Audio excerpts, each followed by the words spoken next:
지난주에 이어서 잠언 개관 두 번째 시간으로 잠언이 무엇을 말씀하시는지 자세히 배워보도록 그렇게 하겠습니다.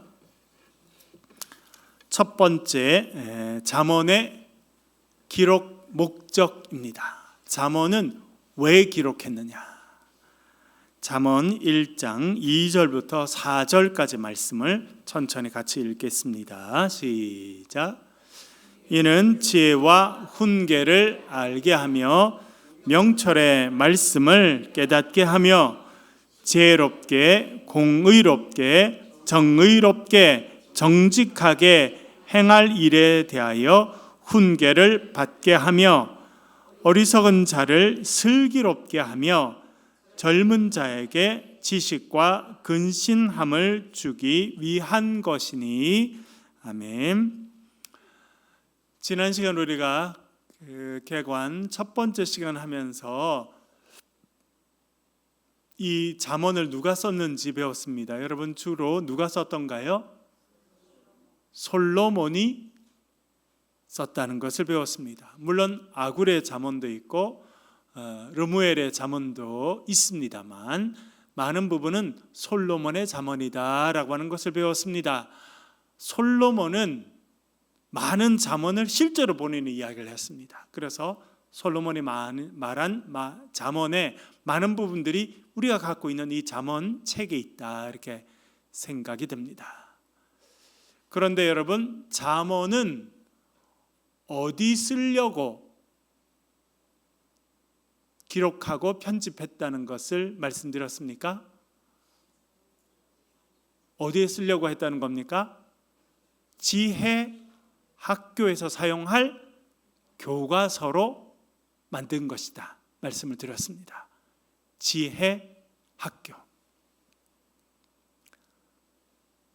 솔로몬 시대에 주전 970년부터 시작됩니다. 주전 970년. 지금부터 3000년 전입니다.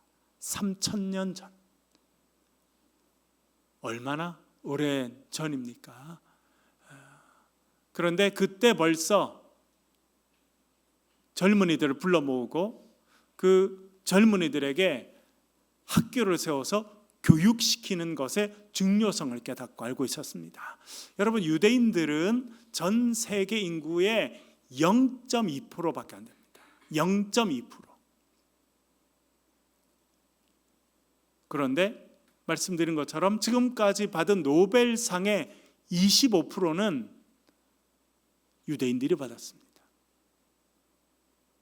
작년인가요? 우리나라 소설가가 노벨 문학상을 받게 됐는데 그전에는 노벨 평화상 받은 분. 그 우리나라 역사에서는 노벨상 받은 사람이 딱 두 사람입니다. 근데 유대인들은 지금까지 주어진 노벨상의 4개 중에 하나는 유대인들이 받았어요. 미국에 가보면 그 유대인들의 영향이 얼마나 큰지 금방 알 수 있습니다. 뉴욕의 심장부라고 하는 미국의 심장부라 하는 뉴욕 두 번째 도시 LA입니다. 미국 유대인들이 가장 많이 사는 동네가 뉴욕과 LA입니다.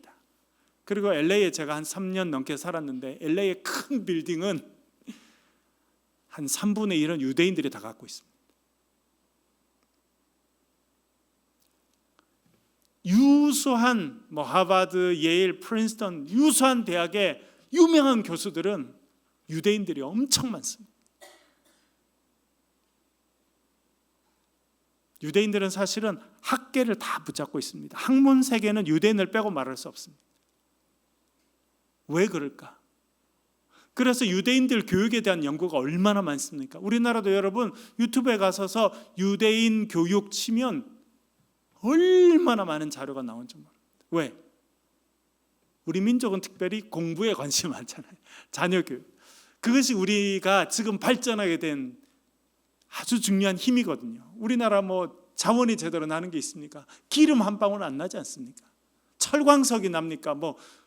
요즘에 중요한 그런 자원이요, 별로 우리나라 나는 게 없어요. 제일 많이 난 것은 사람이에요, 사람. 근데 제일 잘한 것은 이 사람을 잘 교육해서 한 사람이 100명, 1000명, 10,000명을 이끌어가고 먹여 살릴 수 있는 그런 능력을 갖는 민족으로 교육을 시켰어요.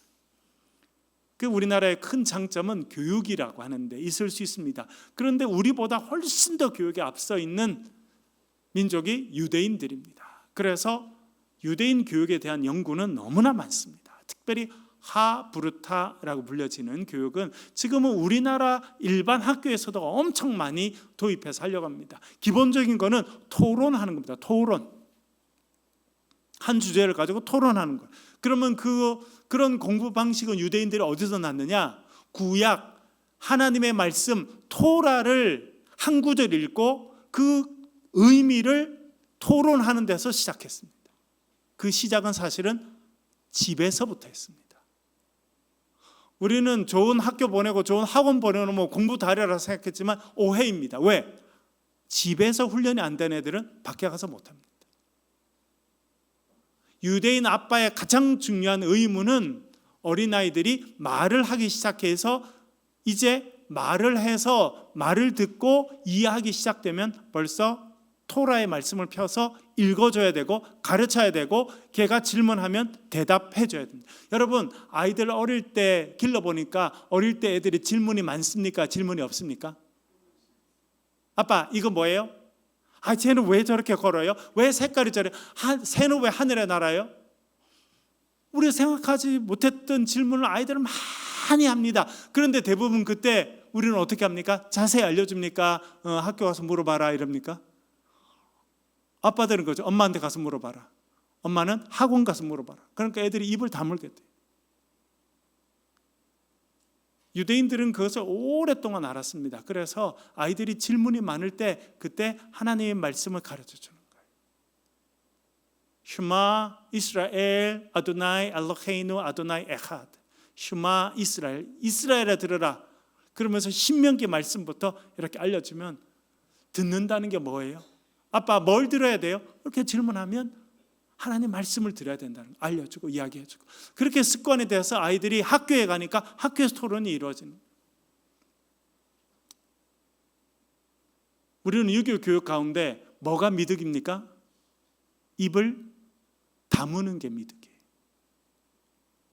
저는 한번 깜짝 놀랐어요. 장신대에서 제가 교수 있을 때인데 어느 교수님이랑 차를 하게 됐는데 어떤 교수님 그분이 참 점잖대.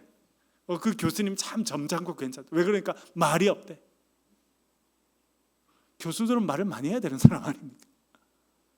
우리는요 말이 많으면 경망스럽다, 가볍다 해서 평가를 잘 안 해줍니다. 주로 말을 안 하고 표정이 별로 없고 그런 사람을 무게 있네, 괜찮네, 양반 같네 이렇게 한 거예요. 그렇게 애들이 어릴 때 밥 먹을 때 입을 벌리면 뭐라 그래요? 야, 밥 먹다가 말하면 뭐가 나간다고요? 복 나가니까 입 다물고 밥 먹으라. 여러분 가장 좋은 교육 시간은요 밥을 먹을 때. 왜? 밥을 먹으면 기분이 좋아지잖아요. 예. 그래서 서양에는 밥 먹는 시간이 길어요. 왜? 밥 먹을 때 다 대화를 하는 거예요. 재밌는 이야기도 하고 농담도 하고 살아온 이야기도 하고 역사 이야기도 하고 유럽 사람들은 또 작품, 그림 이야기도 하고 아이들이 다 하는데 우리는요 밥 먹을 때 빨리 밥 먹어야 돼. 입 다물고.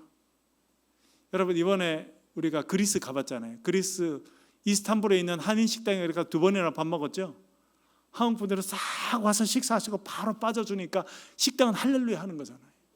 왜? 하루에도 저녁에도 팀을 3팀 4팀 받을 수 있으니까.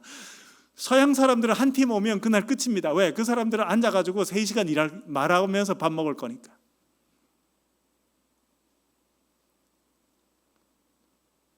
아이들이 식탁에 앉아서 밥을 먹고 기분이 좋으면 그때 아빠가 이야기해주고 엄마가 이야기를 해주고 궁금한 걸 이야기하고 그리고 그때 성경 말씀을 갖고 와서 아이들에게 가르쳐주고 유대인들이 그렇게 해서 그게 수천 년 됐기 때문에 지금 아이들이 그렇게 자연스럽게 자기 생각을 이야기하고 토론을 하게 되고, 그래서 다음 단계로 가는 거예요.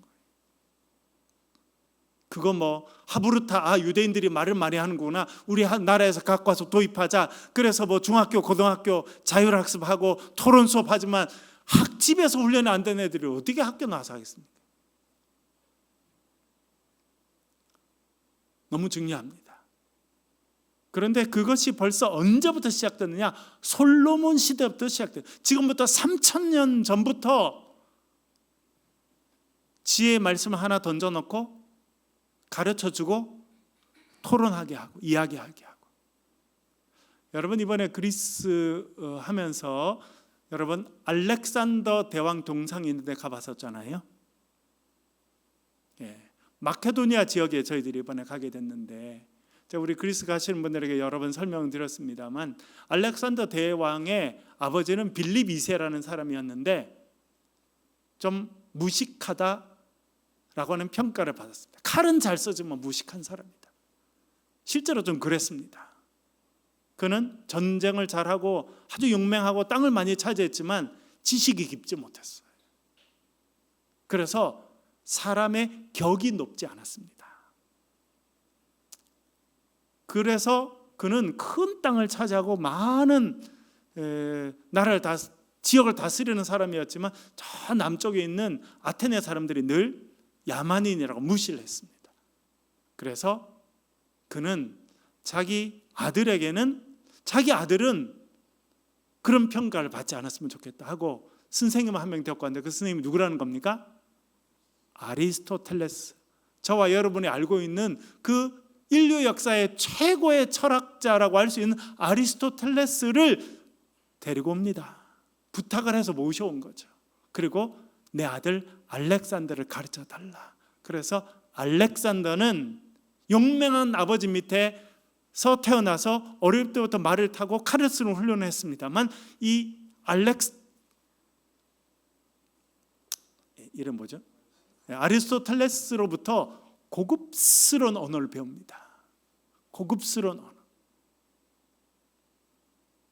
그 당시 에틱 헬라어라고 하는 가장 최고의 지식인들이 사용하는 그 헬라어를 익숙하게 배우게 되고, 철학을 배우게 되고, 역사를 배우게 되고, 천문을 배우게 되고, 그래서 그 당시 그는 최고의 지식 수준에 이르게 됩니다. 그래서 그는 아버지로부터 용맹과 체력과 싸우는 기술과 그런 것들을 배우게 되고, 그리고 아리스토텔레스로부터는 고급스러운 말을 할 수 있는 철학과 그 언어를 다 배우게 됐습니다. 문무, 소위 말해서 문과 무를 딱 장착하고, 그는 20살 때 나서서 10여 년 만에 역사에서 가장 넓은 나라를 만듭니다. 그리고 헬라 세계, 헬라 제국을 건설하게 되고, 지금 유럽과 미국 전체의 기본이 되는 헬라 문화를 만들어낸 사람이 되게 되었습니다. 교육의 힘이 대단히 중요합니다.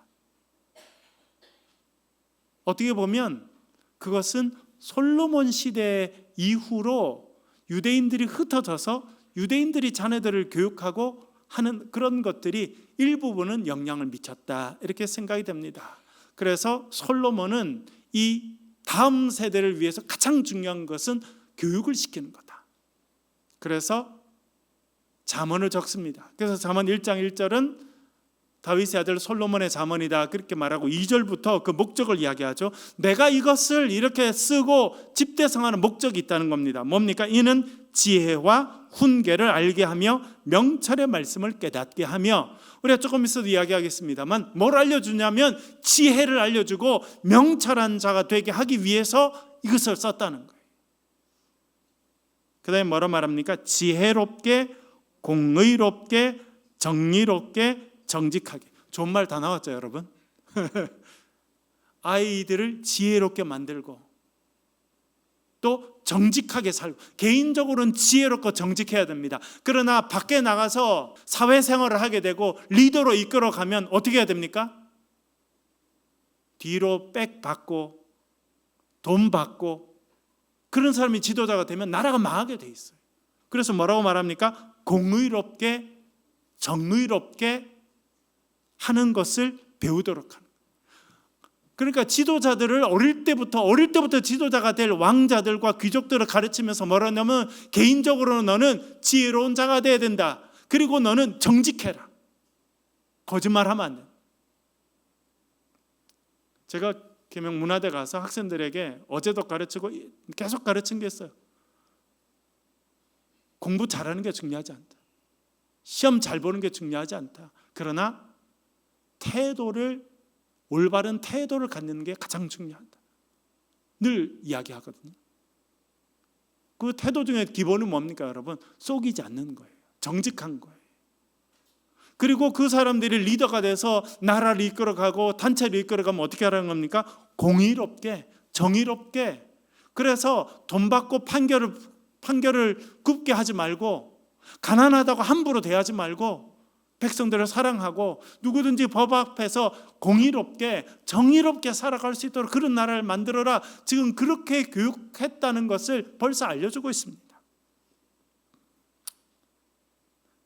네 번째는 어리석은 자는 지혜롭게 하고 젊은 자에게 지식과 근신함을 주기 위함이다. 그런 목적으로 내가 지금 잠언을 썼고 편집하게 했다라고 하는 것을 알려주고 있습니다.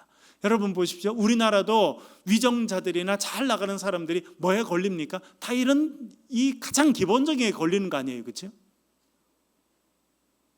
개인적으로는 정직하게 살고 사회에 나가면 정의롭게 공의롭게 행동하고 판단하고 지내면 솔로몬 시대나 지금 시대나 나라나 개인이 다 잘 살게 돼 있어요.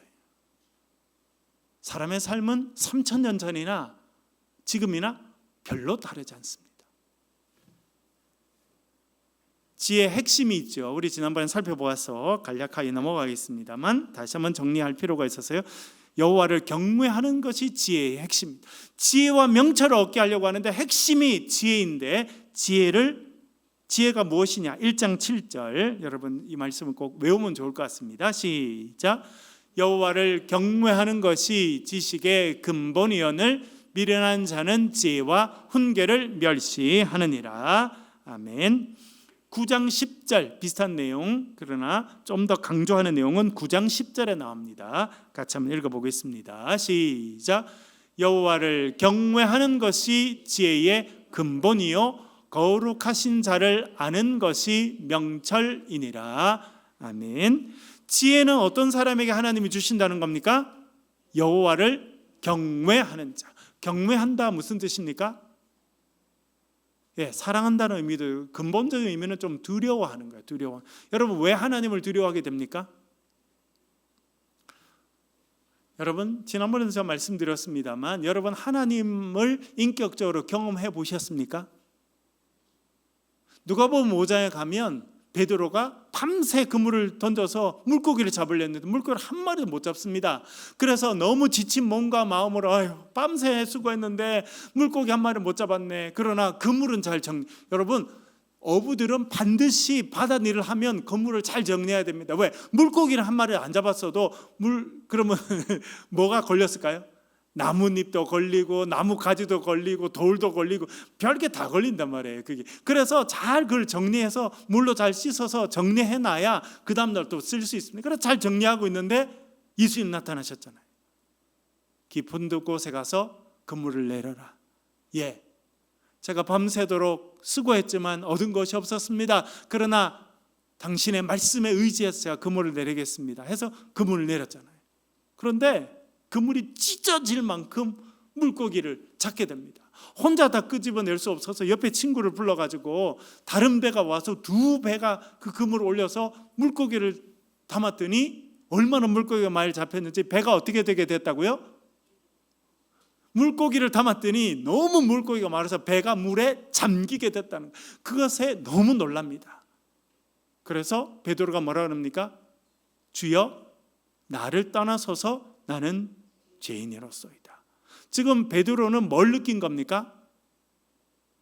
아니 물고기 한 마리도 못 잡았다가 이분이 오셔서 예수라는 분이 오셔서 말씀하셔서 물고기를 가득 잡았으면 아이고 예수님 감사합니다. 너무 훌륭하시고 너무 잘했네. 제가 너무 기분이 좋습니다. 내일도 오셔서 말씀하시면 제가 5대5로 나누겠습니다. 이랬어야 되는데 뭐라 그래요? 주여 나를 떠나서서 나는 죄인입니다. 두려움을 느낀 거예요. 두려움을. 왜? 하나님께서 자기의 삶에 오셨다는 것을 느꼈기 때문에 그는 두려움을 느낀 것입니다. 경외한다는 것은 그런 것입니다. 하나님은 너무 거룩하신 분이고 우리는 죄인입니다. 그래서 죄인인 인간이 하나님을 경험하면요, 첫 번째 감정은 기쁨이 아닙니다. 두려움입니다. 야, 화로다 나여 망하게 되었도다. 나는 입술이 부정한 백성이요, 입술이 부정한 백성 가운데 있으면서 만군의 여호와 하나님을 배웠습니다. 이사야 6장에서 이사야도 그렇게 고백하는 이유는 하나님 앞에 선 인간은요 전부 다 두려움을 느끼게 되어 있습니다. 그것이 경외하는 것입니다. 하나님을 무서워서 피하고 그런 것이 아니고 거룩하신 하나님 앞에 죄인인 우리가 느끼는 감정이 두려움이라는 것입니다. 그런 마음으로 하나님 앞에 서 있는 자가 하나님을 경외하는 자라, 그렇게 말합니다. 그렇게 하나님을 경외하는 자가 지혜를 얻게 되고 지식을 얻게 되고 하나님은 그런 자에게 지혜를 주신다라고 하는 것입니다. 핵심 개념 지난주에 살펴보았습니다만 조금 더 정리를 제가 주일날 해서 말씀드렸죠. 그래서 오늘 다시 정리를 했습니다. 지혜는 호크마입니다. 호크마. 남성형 명사입니까? 여성형 명사입니까? 여성형 명사. 제가 말씀드렸죠. 소피아, 헬라어는 소피아인데요. 소피아는 외국 여자 배우 이름이 소피아가 많은데 원래는 소피아가 헬라어로 지혜라는 뜻입니다. 이것도 여성형 명사입니다. 뜻을 제가 적어놨죠. 이거는 제가 이번에 다시 정리를 해본 겁니다. 같이 한번 읽어볼게요. 시작. 평안을 누리게 하는 하나님 중심적 삶의 기술이다. 두 가지죠. 생명과 평안을 누리게 한다. 여러분, 지혜를 얻게 되면 일어나는 일이 뭐냐면 생명을 얻게 되고 생명을 누리게 되고 마음의 평안이 찾아온다. 이게 지혜가 주는 근본적인 혜택입니다. 그래서 생명과 평안을 누리게 하는 삶의 지혜입니다. 제일 마지막에 삶의 지혜라고 되어 있죠. 삶의 지혜. 왜? 삶에서 써먹을 수 있는 기술 같은 거예요. 영어로 말하면 The Art of Living.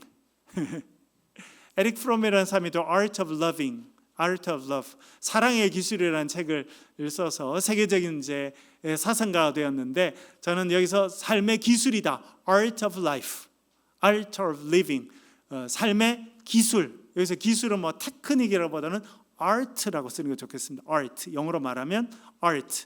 Art가 예술 이런 의미이기도 하지만 또 예술가들이 또 그림을 그리는, 벽화를 그리는 기술자들이었기 때문에 아트라는 말이 그런 의미를 갖고 있는데, 그런데 하나님 중심적 삶의 기술이라는 겁니다. 세상적인 기술도 많습니다. 그렇죠, 여러분? 제가 전문학교에 가보니까 전문학교에서는 기술을 가르치는, 금방 써먹을 수 있는 기술. 그래서 제 수업 듣는 학생 중에는 엊그제 어떤 학생이 질문하기, 너는 전공이 뭐냐 그랬더니 치위생사가 됐대. 치위생. 그럼 간호사가 됐냐 그랬더니 간호사 아니고 치위생사가 된다. 치과를 전문적으로 3년. 전문대학도요, 간호대학은 4년 합디다. 저는 전문대학에 다니는 친구들 다 2년만 하는 줄 알았더니 간호대학 학생들은 4년, 전문대 들어와도 4년은 공부해야 간호사가 되는 거예요. 그래서 3년짜리, 치위생사는 3년 해야 돼요. 3년. 전문대학이라서 2년 하고 끝나는 게 아니더라고요. 이 사람들이 배우는 게 기술인 거죠. 기술. 이빨을 치료하는 기술, 사람을 이렇게 돌보는 기술, 그 기술을 배우게 되는데, 삶에 금방 적용하고 직장에 써먹을 수 있는 기술을 배우는 거잖아요. 그렇죠? 그런 의미에서 지혜도 기술이라 생각할 수 있습니다. 그런데 세상적인 것이 아니고, 세상에서 원하는 것이 아니고, 세상에서 얻는 것이 아니라 하나님 중심으로 살아가는 삶이 무엇인지를 알고 실천하는 기술이다. 그래서 하나님 중심적 삶의 기술이다. 제가 이렇게 썼습니다. 그래서 지혜는 무엇이냐? 이건 제가 이제 정리를 해본 겁니다. 여러분 동의를 안 하셔도 별 상관없어요.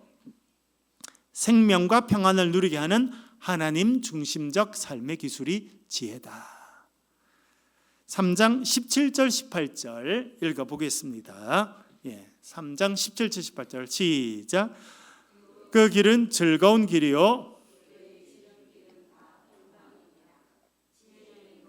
얻는 자에게 생명나무라. 지혜를 가진 자는 복되도다. 아멘. 18절에 보니까 지혜는 그 얻는 자에게 뭐라고요? 생명나무라. 지혜가 있는 자는 생명이 있습니다. 살아있지만 지혜가 없으면 뭐가 됩니까? 생명을 곧 잃어버릴 수 있다. 생명의 풍성함을 누리기 어렵다. 그런 뜻입니다. 생명나무. 왜 나무라고 표현했겠습니까? 나무는 성장해요. 또 나무는 성장하면 뭐가 됩니까? 열매를 맺게 되는 거죠. 그래서 그 열매를 많은 사람들이 따먹고 누리게 되고 기쁨을 누리게 됩니다. 그래서 지혜를 생명나무라. 여러분, 생명나무가 성경에서는 자주 나오진 않습니다. 그런데 여러분, 생명나무 하니까 떠오르는 성경 구절이 있죠. 어디입니까? 창세기 선과 악을 알게 하는 나무와 생명나무가 있었다라고 할 때 그 에덴 동산 가장 중앙에 두 개의 나무가 있었는데 하나는 생명나무고 하나는 선과 악을 알게 하는 나무다. 그게 생명나무가 거기 나옵니다. 그리고 잠언에 나와서 지혜는 생명나무다 나옵니다. 그리고는 또 생명나무 안 나옵니다. 그러다가 제일 성경 마지막에 요한계시록 22장에 가면 생명나무가 등장합니다. 하나님의 보호자로부터 물이 흘러나오게 되죠. 그게 생명의 강이 됩니다. 그 생명의 강 옆에 뭐가 성장합니까? 생명나무가 성장하게 됩니다. 그만큼 지혜는 우리를 살리는 생명이 된다. 생명나무라는 것입니다. 그리고 17절에 보면 그 길은 즐거운 길이요 그의 지름길은 다 평강이니라. 그래서 지혜를 가지고 살아가면, 길이라는 것은 우리 인생을 의미하잖아요, 여러분. 그래서 지혜를 갖고 살아가면 어떤 길이 주어진다는 겁니까? 평강이 주어진다. 평안이 주어진다는 거예요. 여러분, 우리나라가 잘 살게 됐습니다. 또 말씀드리지만 우리나라 참 기적이에요. 일본보다 1인당 국민소득이 높아졌어요. 지난번에 제가 얼마 전에 일본에 갔었는데 그런 느낌이 야, 우리나라 일본보다 확실히 더 잘 사네, 이런 느낌 많이 들었어요. 우리나라 얼마나 발전된지 모르. 이번에 보니까 여기 경주에 여기 뭐 이번에 에이펙이 열려가지고 엄청 많은 사람이 왔잖아요. 보니까 그 트럼프 대통령, 미국 대통령을 따라온 사람이 많은데 그 중에 여자 대변인이 있어요. 30 정도밖에 안 돼서 엄청 젊은. 근데 그 사람이 와가지고 뭘 왕창 사갔느냐? 한국 화장품을 그렇게 많이 사. 그리고 자기가 그 발라보고 뭐라 그러냐면 인터뷰를 하면서 자기 피부가 최근에 가장 좋다는 거예요. 왜? 한국 화장품을 발라가지고 너무 좋다. 그래, 한국 화장품 얼마나 지금 홍보하고 있는지. 그래, 지금 외국 여자분들이 오면 한국에 화장품 어떻게 좀 사갈까? 그러니까 여러분 한국 화장품 바르고 계시죠? 세상에서 제일 좋은 걸 지금 바르고 계신 거예요, 지금. 옛날 말하면 클레오파트라가 발랐던 화장품이 제일 좋은 거였거든요, 그 당시는. 그런 걸 지금 하고 계신 거예요. 우리나라 얼마나 잘 살게 됐는지 모릅니다. 그런데 정말 더 중요한 것은 그렇게 잘 살게 됐지만 여러분, 우리도 지혜롭지 못하면 금방 내리막길로 갈 수 있다.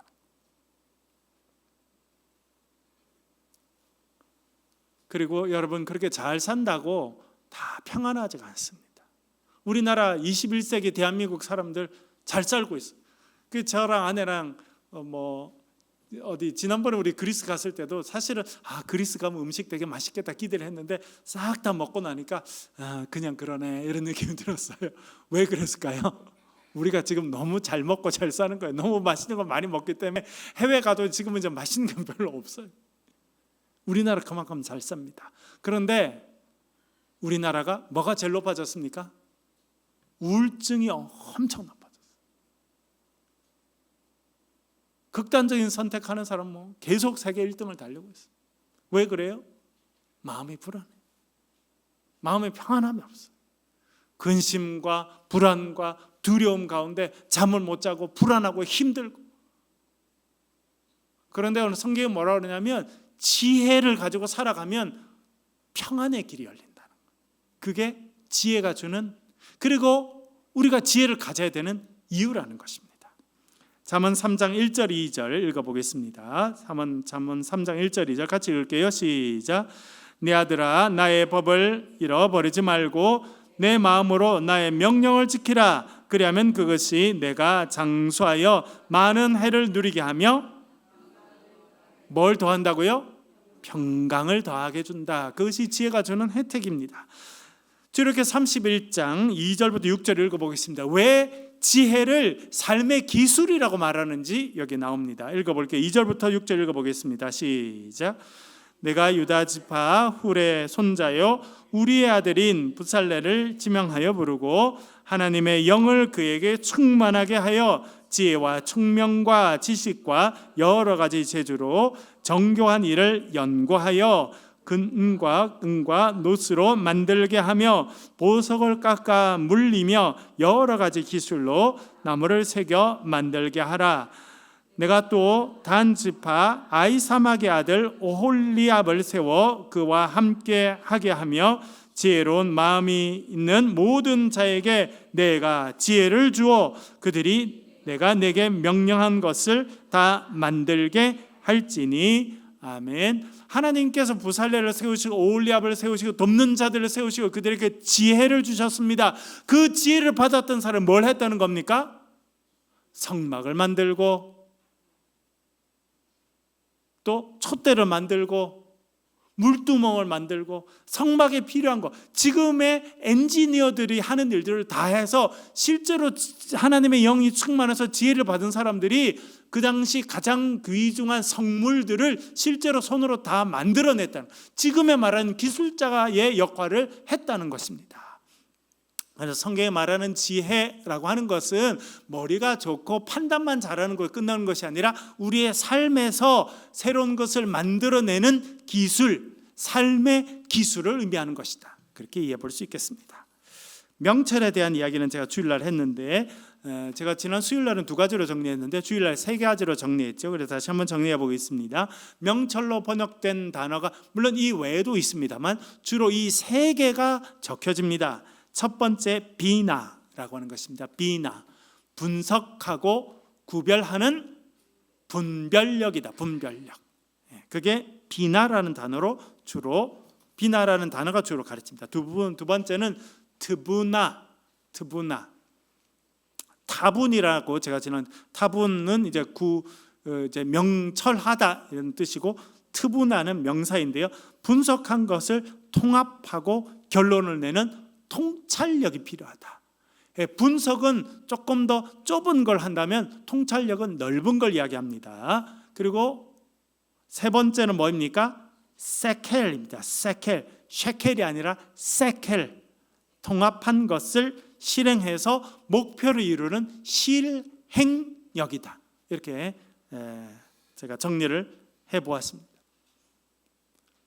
제가 미국에 유학할 때, 박사과정 공부할 때 우리 큰애가 거기 그 백화점에 어린애들 노는 공간에 가서 하다가 위에 갔다가 옆으로 떨어졌어요. 근데 이게 팔꿈치가 아프다는 거예요. 팔꿈치가. 그래서 팔꿈치를 뼈든지 그렇게 했나 보다 해서 병원에 데리고 와서 엑스레이를 찍고 그렇게 했는데 이상이 없대요. 전혀. 뭐 근육도 안 다치고 뼈도 이상이 없고 전혀 괜찮다. 그런데 우리는 계속 이가 아프다는 거예요. 그래서 훨씬 돈을 많이 주고 정형외과 전문의를 만나서 또 엑스레이를 찍고 또 만나고 했는데 의사가 우리가 계속 아프다 했는데 봤는데 안 아프다는 거예요. 우리 애는 지금 계속 아픈데 팔꿈치가, 돈을 그렇게 많이 주고 만나는 의사도 이상이 없다는 거예요. 그래서 어떻게 하지 하다가 해봤더니 옆에 분이 저기 어디 가면 중국 한의사 가는 데가 있는데 그 길 데리고 가봐라. 그래서 데리고 갔어. 그랬더니 그 중국에서 오신 분이 영어가 아주 짧으시죠. 영어 몇 마디 하고 이러는데, 그래서 이렇게 했더니 이렇게 만져보더니 침을 여기만 두는 게 아니라 등허리도 주고 이렇게 다 이렇게 하고 만져주고 찜질도 해주고 침 주고 나오니까 우리 애가 안 아프대. 제가 그때 다시 한번 깨달은 거예요. 서양 사람들은 뭘 잘하냐면 분석을 잘해요. 아주 짧게 더 깊게 이렇게 잘해. 그 의사들이 그걸 잘한 거죠. 의사들은 여기 아프다니까 이걸 자세히 본 거예요. 뼈가 부러졌나, 근육이 상했나, 뭐 다 봤는데 아무 이상이 없어. 그런데 동양 사람들은 그 한의사는 뭘 본 거예요? 아, 여기가 아파도 어깨나 딴 데 아픈 게 그게 아플 수 있다 생각한 거예요. 그렇지 않나요, 여러분? 두통 원인이 허리가 아플 때도 머리가 아픕니다. 그렇죠, 여러분? 예, 그게 통찰력이고 통합력인 거예요. 여기가 아프면 여기만을 잘 바라보는 분석력이고, 아, 팔꿈치가 아프지만 이 원인이 딴 데 있을 수 있다. 혹은 머리나 어깨 쪽이 아파서 그 통증이 팔꿈치에 올 수 있다고 생각하는 게 통찰력이고 통합하는 능력이래요. 그게 지혜 중에 하나예요. 그리고 그걸로 끝난 것이 아니라 세켈이라고 하는 단어는 그렇게 분석하고 통합했으면 그걸 가지고 촛대도 만들고 분향단도 만들고 언약궤도 만들고 실제로 그것을 실행에 옮길 수 있는 것까지를 다 명철이라 한다는 것입니다. 그런데 그것의 기본은 지혜입니다. 지혜의 특징을 몇 가지 살펴보겠습니다. 우리가 잘 아는 부분이지만 다시 한번 싹 정리를 해볼게요. 지혜의 특징 첫 번째는 뭡니까? 하나님의 선물입니다. 2장 6절 읽어볼게요. 2장 6절 시작.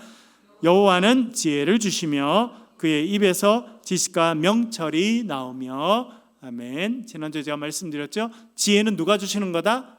하나님이 주시는 선물이다. 두 번째는 여호와를 경외하는 것이 지혜의 근본이다. 우리가 여러 번 봤죠. 잠언 9장 10절 다시 한번 읽어보겠습니다. 9장 10절 시작. 여호와를 경외하는 것이 지혜의 근본이요 거룩하신 이를 아는 것이 명철이니라. 세 번째는 지혜가 제일이다. 이 세상에 가장 여러분들이 사모하고 추구해야 될 게 딱 하나 있다면 그게 뭐다? 지혜라는 것입니다. 4장 7절 읽어볼게요. 4장 7절 시작. 지혜가 제일이니 지혜를 얻으라. 내가 얻은 모든 것을 가지고 명철을 얻을지니라. 아멘. 제가 복음 노트 할 때 말씀드렸죠. 지혜가 제일이다라고 할 때 제일이라고 단어 번역된 단어는 브레시트입니다. 레시트. 창세기 1장 1절 제일 처음에 나오는 단어가 태초이지만 그 단어가 베레시트거든요. 처음이라는 뜻이기도 하지만 가장 좋다는 뜻이기도 합니다. 그래서 여기는 지혜가 가장 좋은 것이다. 그렇기 때문에 너희가 가진 모든 걸 가지고 지혜를 사고 명철을 얻어라 말하고 있습니다. 3장 15절 읽어볼게요. 3장 15절 시작.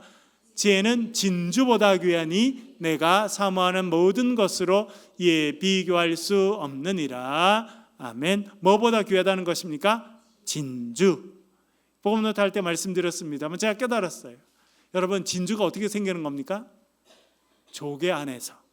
여러분, 바다 밑에 있는 조개가 이렇게 하면서 숨도 쉬고 또 먹이도 먹고 할 거 아니에요. 그래서 이렇게 마셨다가 다 뱉었다가 마셨다가 뱉었다가 하는데 어떤 거는 이물질이 들어와서 뱉어도 뱉어지지 않고 살에 딱 박히는 이물질이 있는 거예요. 얼마나 아프겠어요. 이 조개가 손이 있는 것도 아니고, 손이 있으면 빼내겠지만 손이 있는 것도 아니고 이렇게 입만 빠끔빠끔 하고 있는데 얘가 살에 딱 박혀가지고 안 빠지는 거예요. 그러면 어떻게 해야 돼요? 그러면 얘가 너무너무 고통스럽지만 지가 할 수 있는 힘을 다해서 물질을 이렇게 배출해내는 거예요. 진주층이라고 우리나라 불리는. 여러분, 조개 보면 조개 안면 안에 조개가 안에가 매끌매끌 하잖아요. 그게 그 성분이래요. 그러니까 평소에는 얘가 조금씩만 내서 그냥 잘 살 수 있는 정도만 하는데 이물질이 들어와서 걔가 몸에 박혀서 몸을 힘들게 하면 자기가 살아남기 위해서 그거를 계속 만들어서 뿜어내서 그 이물질을 감싼다는 거예요. 그래서 그것이 수년의 시간이 걸리면 그것이 동그란 결정체가 되는데 그게 진주랍니다. 진주. 그러니까 진주는 얼마나 큰 고통 가운데 만들어지는 거예요. 그래서 진주는 완성된 아름다움이다. 그런 의미를 갖는답니다. 왜? 너무너무 오랜 동안 고통받지만 고통 가운데서 너무나 아름다운 보석이 나오니까 그 진주보다 지혜가 더 귀하다. 그렇게 말하고 있습니다. 네 번째는 생명을 얻게 된다 말합니다.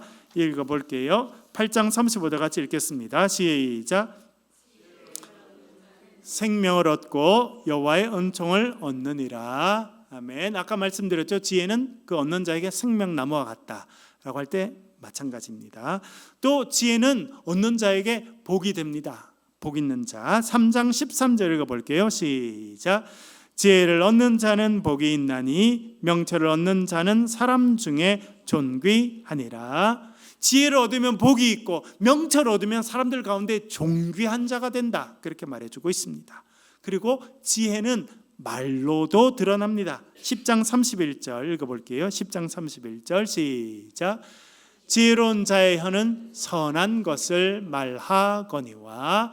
아멘. 여러분, 아까 제가 말씀드렸죠.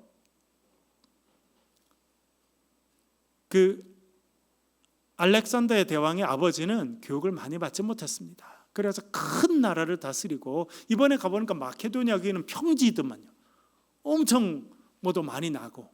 그런데 거칠어요, 사람이.